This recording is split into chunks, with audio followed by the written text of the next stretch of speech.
Welcome to the Intuitive Drop, the place where intuition gets honest and your body finally gets the mic. I'm your host, Leslie Turner, somatic practitioner and intuitive coach. If you're spiritually curious, hungry for clarity, or tired of surface level conversations, you're in the right place. Let's go. Hi, everybody. Welcome to the Intuitive Drop, where we talk about the stuff your mind avoids but your body remembers. I'm Leslie Turner, somatic practitioner and intuitive, and someone who woke up the other morning with a dream that dragged up 2 decades of betrayal wounds. And honestly, it was exactly what I needed. So let me tell you what happened.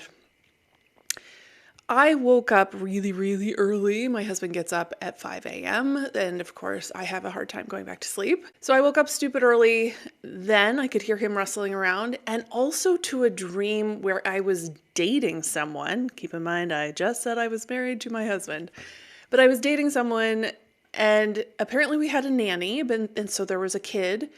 And in the dream, my boyfriend was cheating on me with the nanny, boldly, almost mocking me with it. And the storyline was basically that she's hotter. Obviously, he couldn't keep it in his pants, and I'm nothing. And I woke up like this, like, what the heck? The people weren't real. I didn't recognize them. The relationship wasn't real. None of it had anything to do with my actual life, but the feeling was real. That heavy, humiliated, punched in the gut kind of feeling. And immediately my intuition came in with the clearest hit of, this is not about your husband. This is old. And my body was right. Because as soon as I sat with that gut punch in the epigastric upper belly area and the tightening and the knot at the top of my stomach, the memories started resurfacing from about 20 years ago. And suddenly I was in my early 20s with my first real boyfriend, the one who cheated on me, the one who called me a nobody in a message to another girl, the one who told me I was imagining things, gaslight 101, the one who made me question my intuition, my worth, and, well, my sanity. And you know that betrayal hits before you have a language for the fact that it's betrayal. That first experience where someone you trust teaches your body that you're not enough to stay for, you can be replaced, your instincts are wrong. That one. It imprinted quite deep. I can still remember reading the text exchange, and it was like a plug got pulled out from my solar plexus. Like all the warmth drained and got replaced with shame. And the crappy part is, you don't just get over something like that. You build an entire survival pattern around it so that it never happens again. And I didn't even realize how much it had shaped me until, well, this week, because that wasn't the only time it happened. There were a handful anyway, of boyfriends after him who flirted with other women right in front of me. Ones who wanted me when they were lonely but wanted someone else's attention when it mattered. Ones who fed that same wound, the one that said, you're not the chosen one. You're not the safest option. You're not enough. So my body learned to bury those feelings, to push down the humiliation and the unworthiness and the betrayal, and to hide them so deep within that even I forgot they were there. Except they still were. They were still there, because that's how the body works. It doesn't forget, it waits.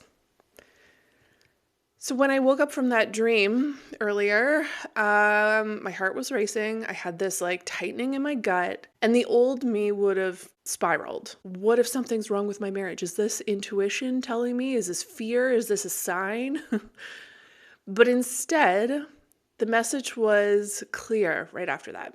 This is not about him, my husband. This is about you finally feeling safe enough to look at this. And that's the part that kind of floors me. My nervous system didn't bring this up because something is wrong. It brought it up because something is very right. My marriage is safe. My husband is grounded. We have a lot of trust and love and stability. My body finally has the conditions it needs to kind of process that old wound without fear that the ground is going to fall out from underneath me or the other shoe is going to drop. So instead of spiraling, I sat with it. I felt that knot in my stomach. I listened. I let it speak. I gave her immense compassion, the one who went through this 20 years ago, and then for about 10 years after that. And guess what? I didn't die. At all, actually. Later, that same day, actually, I talked it all out with my husband. I don't think I'd ever told him the story of the cheating or the first boyfriend, and it was beautiful. And I got to say, I know this isn't about you. I'm just meeting this old part of me today.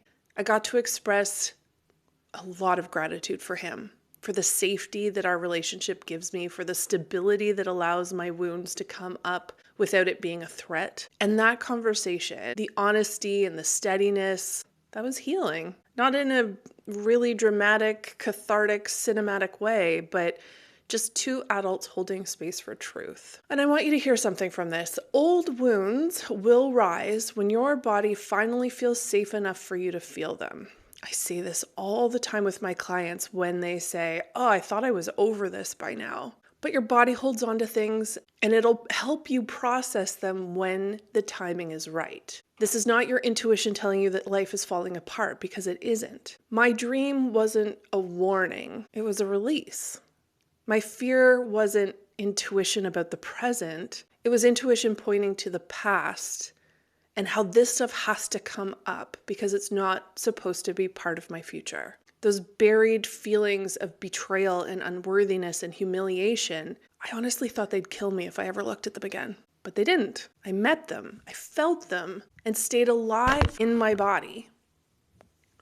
This is the work. This is how you stop letting old wounds dictate your current life. This is how you stop projecting those old stories onto safe relationships. And this is how you reclaim your intuition, the real intuition, not the fear-based stuff, not trauma dressed as fear. And this felt like freedom. So if this episode stirred anything in you, if your body is remembering similar patterns, please know this. This is not your system telling you that you're broken and can't be repaired. You're not being dramatic. Your body is trying to finish a story it never got to finish. And you're safe enough now to let it. Thank you for listening. And if you're moving through this kind of emotional pattern and want clarity in the moment, I do offer clarity hits, those potent, intuitive voice notes that go straight to your inbox. But mostly, just take care of you. Take care of your beautiful body who's always trying to speak to you. And it remembers all of this from the past because it loves you. If something I shared today landed with you and you're craving a deeper dive into your own clarity, I offer one-on-one guidance through my Seer Method sessions. It's 1 hour, potent, intuitive insights, somatic exercises, and tools that help you move forward with ease. You can learn more or book your session at leslieturner.ca. Thanks for being here, and I'll see you next time on The Intuitive Drop.